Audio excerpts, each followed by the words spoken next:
Hello mga palangga ko. Ayan, good afternoon sa lahat. Welcome sa aking channel. Ayan, mga palangga ko. Pakita ko sa inyo mga palangga ko ang aking baby. Ayan, meron siyang sign of autism. Ano siya? Malikot, ayaw ng maingay. Ganyan siya mga palangga ko. Takpan niyo yung tainga niya mga palangga ko. Tatakpan niya yung tainga niya. Say hi. Okay naman siya kasi nagbibilang siya. Yung gusto niya, lagi siya nagbibilang.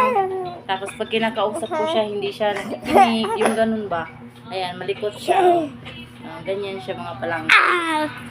Hindi ko pa naman siya napacheck up. Ang likot niya talaga mga palangga ko. Ayan, tumahimik na. Ang gusto niya mga palangga ko, lagi lang siyang nagsa-cellphone.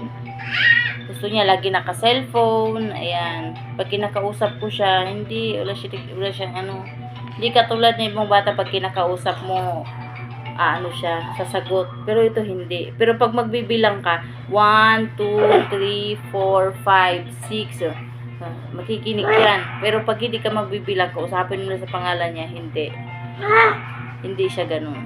Hindi siya makikinig.